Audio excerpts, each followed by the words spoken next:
I thank the distinguished gentlelady for her tremendous leadership and for yielding. I don't really understand the fatal attraction reference, because if anyone is dealing with fatal attraction, it's between President Trump and House Republicans. As soon as he says jump, your only answer is how high. It doesn't matter whether you are hurting the American people. That's why House Republicans are marching the country on a track toward the largest Medicaid cut in American history.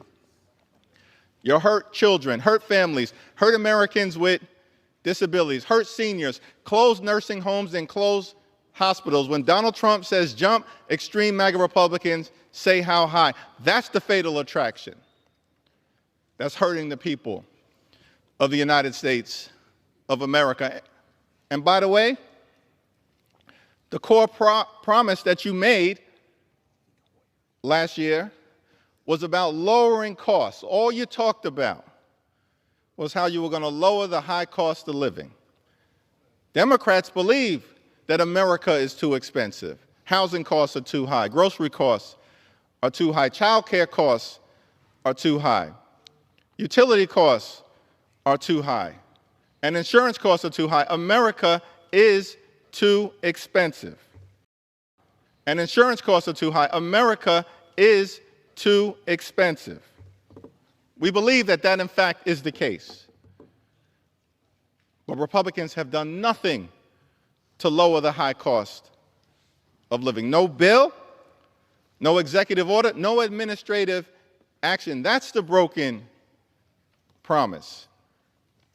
We were told by President Trump that costs were going to go down on day one.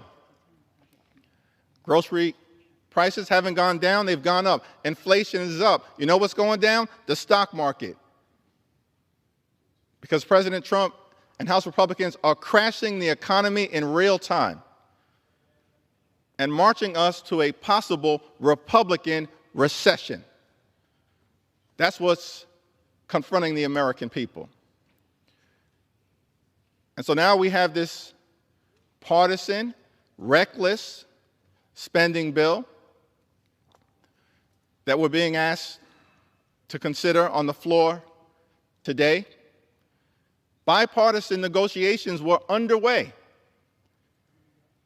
Rosa DeLauro was at the table, working to reach an agreement consistent with the Fiscal Responsibility Act that was passed by Republicans and Democrats and then signed into law in 2023.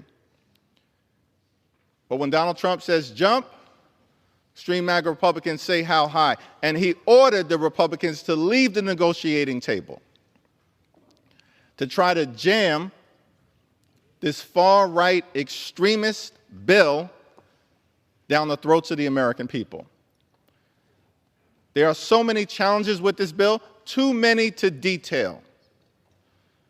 But let me just articulate a few. The House Republican, highly partisan, shutdown threatening bill is an attack on veterans, it's an attack on families, it's an attack on seniors. It cuts funding for veterans, including billions of dollars in funds that will be cut from veterans in desperate need of health care for people who serve this country, who are suffering from painful exposure to toxic substances, Agent Orange and burn pits. And this bill, before this House, cuts billions of dollars in that health care that is desperately needed. That's an attack on veterans.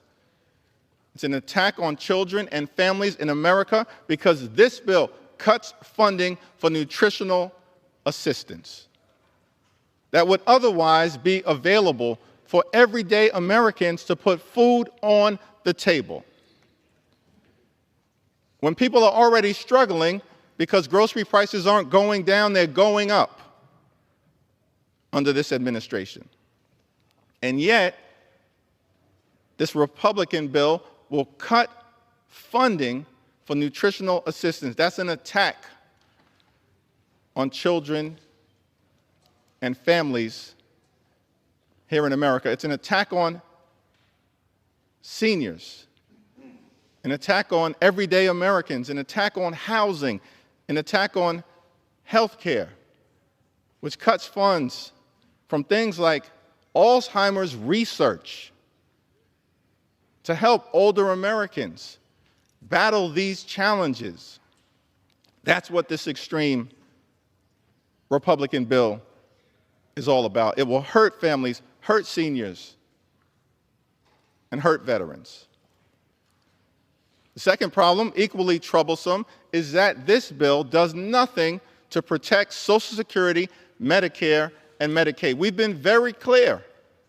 As Democrats, we look forward in this Congress to protecting these vitally important priorities for the American people. Why is the bill silent on these priorities?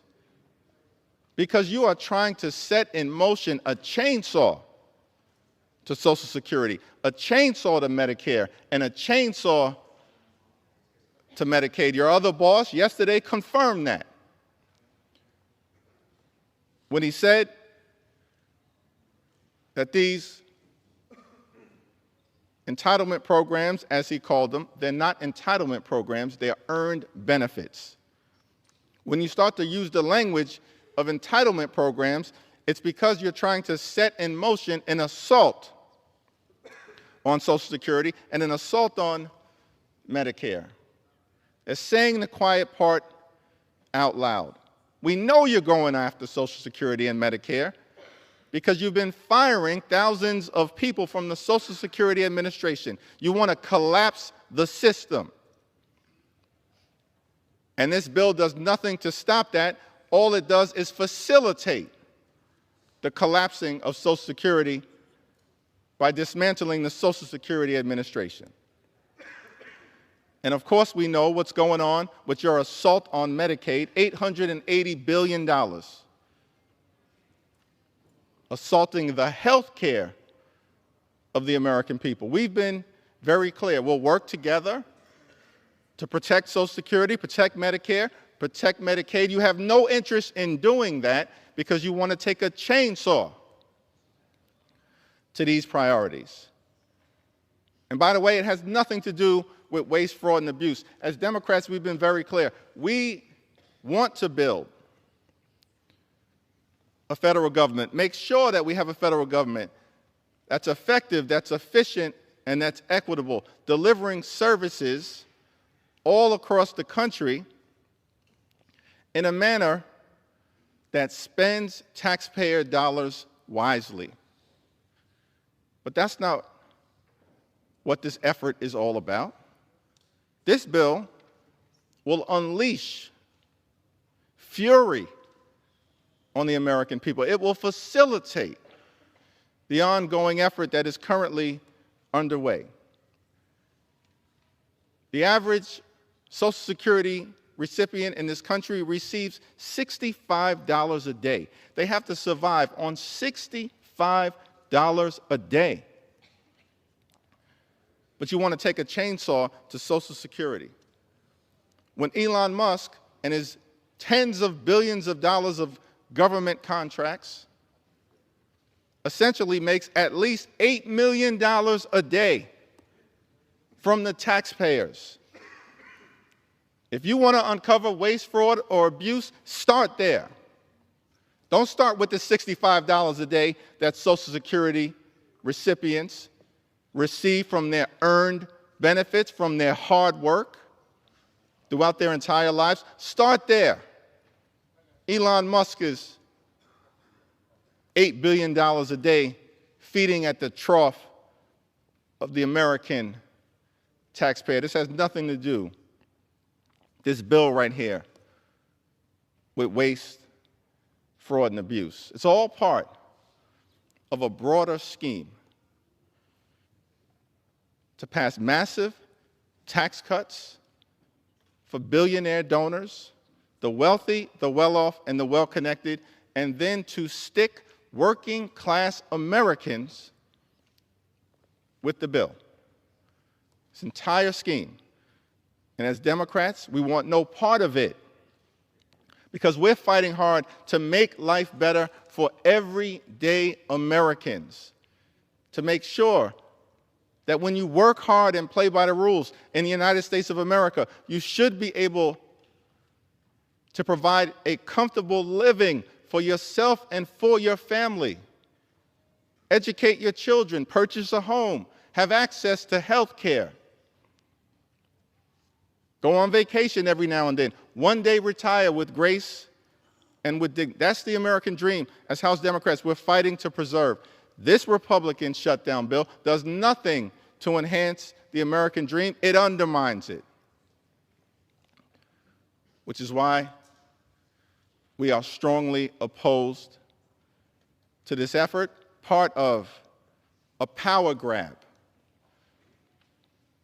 from those who are unelected, unaccountable, unhinged, and then working at the direction of this administration, which again has done nothing to improve the economy, nothing to lower costs, nothing to make life better for everyday Americans.